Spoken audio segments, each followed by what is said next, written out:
Good morning po sa inyong lahat. Good morning Luzon, Visayas at Mindanao. Magandang umaga Luzon, magandang umaga Visayas at Mindanao. Mayong buntag Luzon, mayong buntag Visayas, mayong buntag Mindanao. Kumusta naman po kayo? Ingat kayo palagi at keep safe kayo palagi. Iksip sa mga didis, iksip sa mga didilis. Yan. At maging sa iba't ibang dako ng mundo, all Filipinos all over the world, palagi po kayong mag-ingat at palagi po kayong keep safe at mabuhay kayong lahat. Iksip sa mga didis, iksip sa mga didilis. Yan. Ang bayan ito, tingnan nyo itong bayan, ang sinasabi ni Sara, oh. Yan. Nakita nyo itong bayan, ito yung sinasabi ni Sara Duterte itong bayan. Ang sinasabi ni Sara Duterte, magtulungan tayo at huwag nating hahayaan na maghari ang kriminal sa ating komunidad. Yan ang sinasabi ni Sara Duterte itong bayan, oh. Pinapakita ko sa inyo. Yan itong bayan. Yan ang sinasabi ni Sara Duterte. Magtulungan tayo at huwag nating hahayaan na maghari ang kriminal sa ating komunidad. Yan ang sinasabi ni Sara Duterte na isang kriminal nagsalita. Di ba Sara Duterte, ikaw ang kriminal? Di ba Sara Duterte, ang pamilya mo ang kriminal sa Pilipinas? Tapos magsasalita ka, magtulungan tayo? Magtulungan tayo? At huwag nating hayaang na maghari ang kriminal at sa ating komunidad. Itarantado ka pala eh. Ha? Itong sinasabi mo Sara Duterte, itong sinasabi mo, itarantado ka palang gunggong ka eh. Di ba ikaw ang kriminal? Di ba ikaw ang magnanakaw?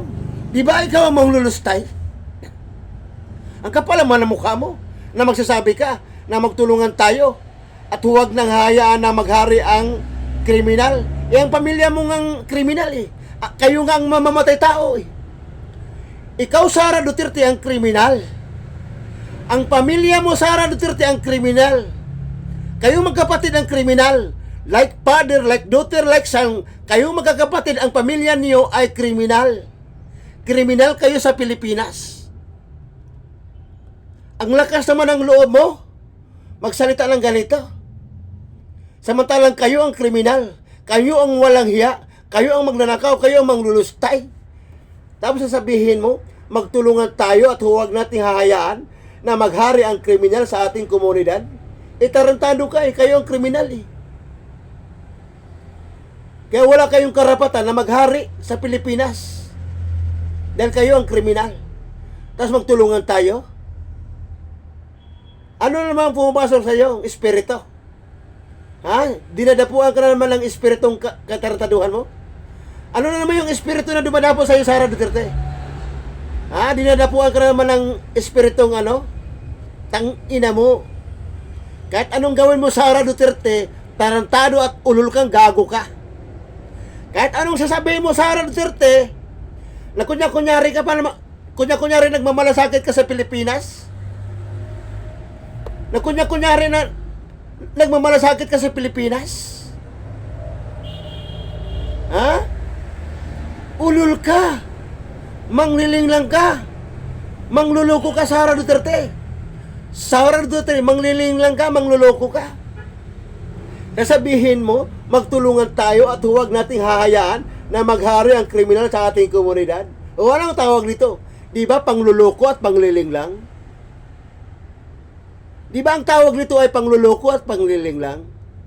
Ikaw ang kriminal.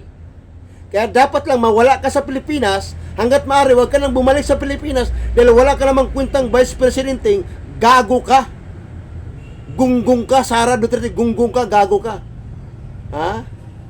Ang kapal ng mukha mo, mangliling lang ka, mangluloko. Ha? Mangliling lang ka, mangluloko. Kaya ka nagsabi-sabi ng ganito, para hindi malaman, para hindi malata na ikaw ang tunay na kriminal.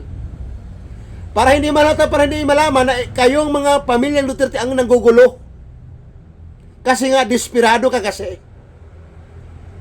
Na kunyari ka, nagsasalita ka lang ganito para hindi malatang desperado ka. Para hindi ka nahalatang atat-atat kang palitan mo si BBM. Kaya isa lang masabi ko sa iyo, Sara Duterte. Tarantado kang ulol ka at putang ina mo, Sara Duterte. Tarantadong ulol ka at putang ina mo, Sara Duterte.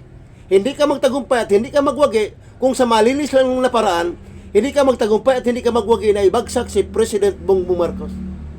Kung sa malinis lang na paraan, Sara Duterte, hindi ka magtagumpay at hindi ka magwagi na ibagsak si President Bongbong Marcos, kailanman ay hindi ka magiging Pangulo ng Republika ng Pilipinas.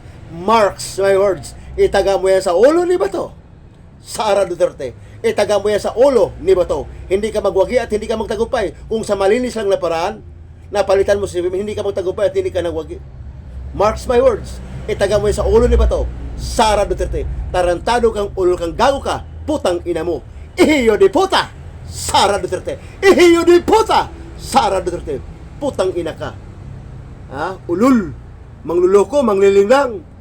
Magtulungan tayo. Magtulungan tayo at huwag nating hayaan na maghari ang kriminal sa ating komunidad. Manglilinglang, mangluloko, ulul ka, tang inamol. Tang inamol, Sara Duterte. Manglilinglang at mangluloko ka, tang inamol, Sara Dutae. Sara Dutae, tang inamol.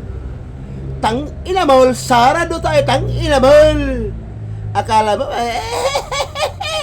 magtulungan tayo, ulul, gago. Magtulungan tayo, ulul, gago, tang inamol. Alam mo, Sara Duterte, ulul, gago, tang inamol. Magtulungan tayo sa kwera, tang inamol, gago. Tang inamol, gago, Sara Duterte. Sara Duterte, tang inamol, gago. Magtulungan tayo sa kwera, wag natin mga tang inamol, gago. Ha?